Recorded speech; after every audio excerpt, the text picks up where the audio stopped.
Bonjour à tous et bienvenue dans ce Morning Bull Live. Nous sommes le 11 mars 2022 et la bonne nouvelle de la journée, c'est qu'aujourd'hui c'est vendredi, donc demain c'est le week-end et on a 2 jours pour se reposer de cette semaine qui aura été épuisante, on peut le dire comme ça.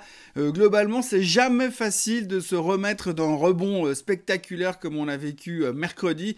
On aime bien que les rebonds soient suivis d'un autre rebond, une continuité dans le rebond, plutôt que se retrouver dans une zone qu'on appelle un dead cat bounce, c'est-à-dire hop, et on rebaisse derrière. C'est pourtant ce qu'on a fait hier. Bon, alors c'était pas non plus un crash boursier, bien sûr. Après 9%, 8% de hausse sur le DAX, pratiquement, c'est pas parce qu'on baisse de 2,5% que ça change grand-chose. Il fallait rééquilibrer un tout petit peu les forces ou les fluides, peu importe comment on veut le dire. Toujours est-il que la journée d'hier était pas terrible parce que les pourparlers en Ukraine n'avancent pas, enfin entre l'Ukraine et la Russie n'avancent pas en Turquie. Forcément, ils sont de loin, mais alors de loin pas d'accord entre eux. Et puis à côté de ça, eh bien, on a eu la confirmation que l'on craignait. L'inflation est toujours au plus haut depuis 40 ans, depuis 1982. On n'a jamais vu des chiffres pareils et on commence à s'inquiéter un tout petit peu en pensant macro parce qu'on voit pas très bien comment ça va cartonner au niveau économique les prochains mois et surtout comment et qu'est-ce que vont bien pouvoir faire les banques centrales qui semblent de plus en plus pieds et poings liés dans cette situation très très compliquée pour elles puisque les seules armes qu'ils ont dans les mains, ils peuvent pas vraiment les utiliser comme ils voudraient au risque de faire empirer les choses. Donc la situation économique et macro n'est pas terrible, la situation géopolitique est toujours aussi pourrie que d'habitude. C'est vendredi. Les futurs sont en baisse, il y a des mauvaises nouvelles sur la Chine par rapport aux titres chinois. Bref, tout n'est pas rose ce matin. On espère qu'on va pas avoir un Black Friday.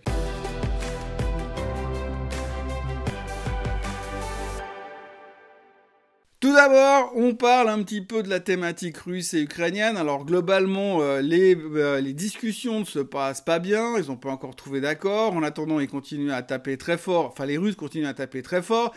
On voit que les colonnes de chars russes se rapprochent gentiment de Kiev, donc ça va se compliquer de plus en plus en se rapprochant de la capitale. De l'autre côté, on a toujours les sanctions qui continuent. Maintenant, on a les banques d'affaires qui sont en train de se barrer de la Russie. On a entendu Goldman Sachs et JP Morgan qui s'en allaient.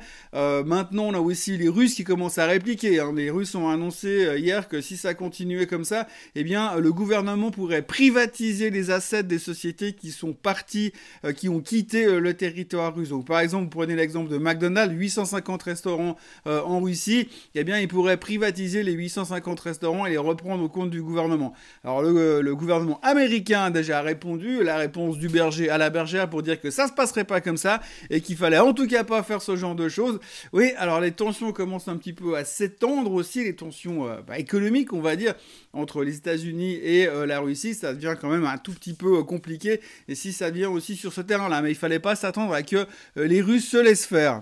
Et puis il y a aussi sur CNBC ce matin, il y a le ministre des Affaires étrangères, monsieur Lavrov, qui ressemble largement à un méchant de James Bond, et puis je le verrai assez bien jouer aussi le méchant dans une demi-douzaine de films à l'aise, dont Massacre à la tronçonneuse ou bien Vendredi 13, eh bien, monsieur Lavrov a déclaré ce matin que la Russie allait se remettre de tout ça, allait se remettre des sanctions et ensuite couper tous les liens qu'ils ont avec l'Occident. Et bon, il a juste pas parlé de reconstruire le mur de Berlin, peut-être pas à Berlin, mais à Kiev.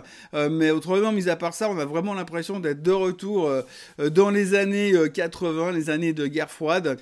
Donc du coup, ça va donner pas mal de boulot aux scénaristes hollywoodiens, puisque les méchants ne sont plus les terroristes du Moyen-Orient, mais les méchants russes de nouveau, comme à l'époque.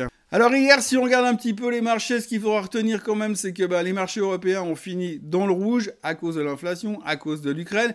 Et les Américains ont ouvert dans le rouge massivement aussi à cause de l'inflation, à cause de l'Ukraine. Mais par contre, en fin de séance, on avait quand même une remontée assez spectaculaire des marchés US. J'ai presque l'impression que si on avait gardé le marché ouvert encore une heure de plus aux États-Unis, on terminait en hausse. Mais globalement, ça reste quand même très compliqué et il y a toujours beaucoup de craintes. Ça tourne autour de l'inflation et de l'impact des banques centrales. Peut-être même que le problème vient principalement de là, en ce moment, aujourd'hui, là, tout de suite, puisque quelque part, la guerre en Ukraine, on l'a un petit peu intégré dans les prix, et tant que ça ne déborde pas plus que ce qu'on connaît déjà, eh bien, ça va encore. Mais par contre, la problématique, effectivement, on est en train de se rendre compte que les banques centrales sont un tout petit peu pieds et poings liés et ne savent pas trop quoi faire. Hier, la BCE a parlé pour nous dire que globalement, d'abord, ils remontaient leur objectif d'inflation pour 2022. Donc on passe de 3,2 auparavant à 5,1 dorénavant.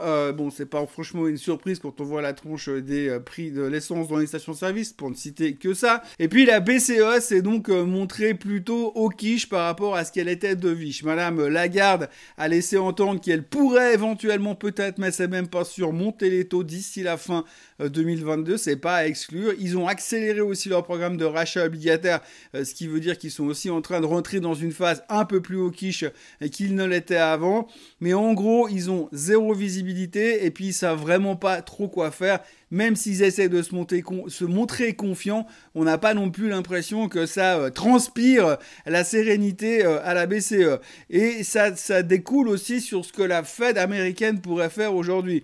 On en a déjà parlé plusieurs fois cette semaine. On sait que la semaine prochaine, le 15 et le 16 mars, on aura la réunion de la Fed américaine et qu'à ce moment-là, Monsieur Powell devrait monter les taux de 0,25%. 0,25%, mais sincèrement, à quoi ça va servir? Pour freiner une inflation aussi galopante, parce qu'on est en train d'utiliser le mot galopante, eh bien, il va falloir un peu plus que 0,25% tous les 2 mois et demi. Et donc, du coup, ça suffira peut-être pas pour freiner l'inflation. Donc, on ne sait pas trop comment la Fed pourrait essayer de limiter la casse de ce côté-là, en tout cas économiquement parlant. Et puis, si on regarde tout simplement les statistiques historiques, eh bien, on sait que chaque fois qu'on a eu une inflation aussi violente que ça, jamais on s'en est sorti sans passer par une récession. Et on sait aussi, on l'a déjà dit et répété, chaque fois qu'on a un baril qui reste un peu trop longtemps au-dessus des $100, ce qui est le cas pour l'instant, eh bien, on a également eu une récession. Donc ça, plus ça, on voit assez mal comment on ne se prenait pas une récession dans la figure dans les mois qui viennent. Alors une récession, c'est embêtant, c'est pas la fin du monde, on peut toujours s'en remettre, mais ça reste quand même quelque chose qu'on aurait préféré un tout petit peu éviter après 2 ans de Covid. Hier soir aux États-Unis, à noter à l'intérieur du marché, il y a 5 titres en tout cas qui se sont fait démonter, des titres chinois, parce que la SEC a menacé de les délister si elles ne se pliaient pas aux règles comptables américaines. Alors ces 5 titres, c'est des noms qu'on connaît pas forcément, il s'agit de Baijian, de Zai Lab, de Hutchmed, de Yum China et de ACM. Pas des grands noms, mais par contre, il est clair que tout le reste des titres chinois s'est fait démonter, et même certains beaucoup plus, puisque les grands noms comme Alibaba ont perdu 8% et revient quasiment sur les prix de son IPO de l'époque. On a aussi Enio qui se faisait allumer, et puis Pinduoduo qui a perdu carrément 17% hier soir, puisqu'effectivement, on craint que la SEC commence à agresser directement les sociétés chinoises pour qu'elles changent leur manière de faire ou les délister. Et en même temps, quand on voit de l'autre côté que Xi Jinping, lui, tout ce qu'il veut, c'est justement les rapatrier, on risque d'avoir un tout petit problème au niveau des titres chinois. Donc ça continue dans cette pression psychologique. On n'avait pas forcément besoin de ça. J'ai envie de dire que ça crée d'autres tensions dont on se serait bien passé.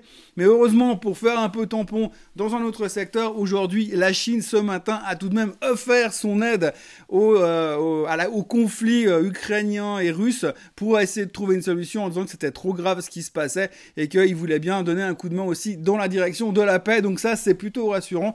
Ça voudrait dire que quand même de l'autre côté, du côté russe, on va devoir se calmer un petit peu si la Chine, qui est censée être leur copain, commençait à être un petit peu plus politiquement correcte. Dans les autres histoires du jour, on va quand même parler un tout petit peu microéconomie. La première chose, c'est Oracle qui a publié ses chiffres hier soir. Donc des chiffres avec des revenus qui étaient, des résultats qui étaient nettement en baisse par rapport aux attentes, qui étaient nettement plus faibles que le dernier trimestre. Il y a une explication à tout ça. Oracle est en train d'investir massivement pour construire des data centers pour le cloud un peu partout dans le monde. Mais néanmoins, c'est comme c'était nettement en dessous des analystes et qu'ils ont prévu une guidance beaucoup plus compliquée et très négative et très pas négative, mais comme ils investissent beaucoup, ils savent que les revenus vont continuer à diminuer, que les résultats vont continuer, les bénéfices vont s'affaiblir durant les prochains trimestres. Ça n'a pas vraiment plu au marché. Le titre a perdu 8% after close, mais le CEO a déclaré quand même qu'ils avaient des relations extrêmement positives et voire excellentes avec les gens de chez TikTok. Alors vous savez qu'il y a plusieurs boîtes qui s'arrachent les cheveux pour savoir qui va pouvoir racheter TikTok, et en déclarant qu'ils avaient des relations excellentes avec TikTok, eh bien Oracle a récupéré ces 8% de baisse after close pour finir inchangé. Donc voilà, vous avez des revenus pourris sur une méga cap américaine qui est en train de faire des investissements qui précipitent des révisions à la baisse.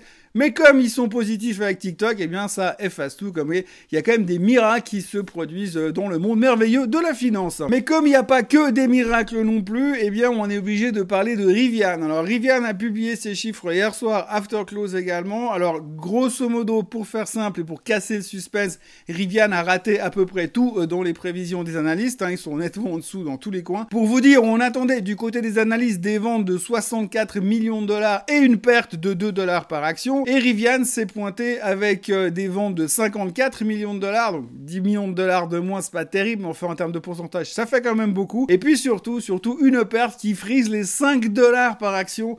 Donc grosso modo presque 3 fois ce que les analystes attendaient en termes de pertes. Alors oui, la bonne nouvelle c'est qu'ils ont quand même prévu d'augmenter leur production, ça c'est une bonne chose. Il faut quand même noter qu'ils ont livré 920 voitures sur le dernier trimestre, c'est énorme pour une boîte qui pèse 35 milliards de market cap encore aujourd'hui, alors que l'on pesait 180 il y a 4 mois après l'IPO, eh bien c'est quand même énorme. Donc voilà, 920 voitures livrées le dernier trimestre, des commandes qui sont en hausse, toujours malgré le fait qu'ils ont augmenté le prix des voitures un peu unilatéralement la semaine dernière et que la moitié des clients sont en train de les poursuivre en justice. Mais enfin bon, pour l'instant, ils ont toujours de l'espoir de vendre un paquet de voitures et de concurrencer Tesla, bien entendu. Et pour l'instant, eh bien, Rivian se prenait 6% dans la gueule durant la séance et 13% dans la gueule après la séance. Donc elle est au plus bas depuis qu'elle est en bourse. Donc je vous rappelle simplement qu'après l'IPO qui était autour des 75 ou 80 dollars, je sais plus, elle est montée à 180 et qu'aujourd'hui elle se traite péniblement en dessous des 40 dollars. Pour essayer de se remonter le moral en ce vendredi compliqué, en tout cas qui a l'air de démarrer de façon compliquée. On retiendra quand même un article assez intéressant de la part de Bank of America qui déclare quand même que historiquement parlant, quand on a des guerres, il faut quand même racheter sur faiblesse. En général, quand il y a des mouvements géopolitiques comme ça, le marché perd entre 7 et 8%. Là, on a à 9% de perte depuis le début de la guerre. Ils disent qu'en général, c'est la baisse moyenne et qu'en général, cette baisse moyenne est récupérée dans les 3 mois. Donc il faut essayer de commencer à reconstruire des positions. C'est vrai que le rebond de mercredi nous a donné une petite envie de repartir dans cette direction. La baisse d'hier donne encore des doutes. Le sentiment ce matin a l'air d'être encore un petit peu crispé pour un vendredi. Mais en tout cas, statistiquement, c'est plutôt encourageant. C'est vrai que si on regarde dans le passé, sans aller faire le détail de tout ça, à chaque fois qu'on a eu de la guerre, la Crimée, par exemple, on a paniqué au début, et puis finalement, il y a toujours la guerre en Crimée, et puis à côté de ça, eh bien, le marché a depuis bien longtemps oublié le fait qu'il y avait encore la guerre en Crimée. Même chose en Syrie, etc., etc. Donc en fait, même si les guerres durent, hélas, eh bien, de l'autre côté, les marchés oublient assez rapidement. Le seul problème qu'on a ici, dans celle-là, c'est qu'on a quand même des forces en présence qui sont un petit peu différentes. Vous avez quand même Poutine et l'OTAN en face, pour ne pas dire les États-Unis derrière. Et les tensions sont en train de monter. Poutine est dans les cordes. On nous dit partout qu'il est de plus en plus tendu et de plus en plus crispé. C'est jamais très très bon d'aller titiller un ours qui est dans les cordes et qui est un tout petit peu trop énervé. Donc voilà, c'est un petit peu la seule chose qu'il faut surveiller. Et peut-être la seule différence par rapport à cette statistique que l'on peut comparer par rapport au passé. Mais en tous les cas, statistiquement, à moins 9%, c'est clairement un buy sur le marché en espérant que les choses se calment. Alors c'est clair que si tout se calme, les 9-10%, on va les récupérer facilement sur les 3 prochains mois, mais pour l'instant, évidemment, il y a d'autres tensions, et c'est peut-être pour ça que ça remonte pas aussi vite qu'on aimerait le voir.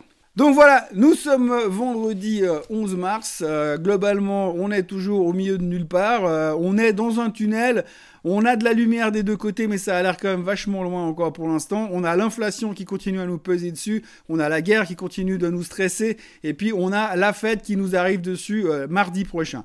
D'ici là, moi, je vous retrouve tout à l'heure à 8h30 avec une vidéo pour la Suisse, le Swiss Bliss, comme d'habitude, tous les vendredis. Et puis, autrement, je vous souhaite un excellent week-end. N'oubliez pas de vous abonner à la chaîne Suisse Côte Suisse. On a quand même passé les 15 000 abonnés cette semaine. On continue en marche. Je rappelle quand même que si vous arrivez à être 25 000 d'ici la fin de l'année, je me rase la tête en direct. Et puis, mis à part ça, passez une très belle journée, un très bon week-end, profitez bien. Apparemment, il y a encore un tout petit peu de soleil. Et puis, nous, on se retrouve comme d'habitude, lundi matin, à la même heure et au même endroit pour un nouveau Morning Bull Live. Bye bye.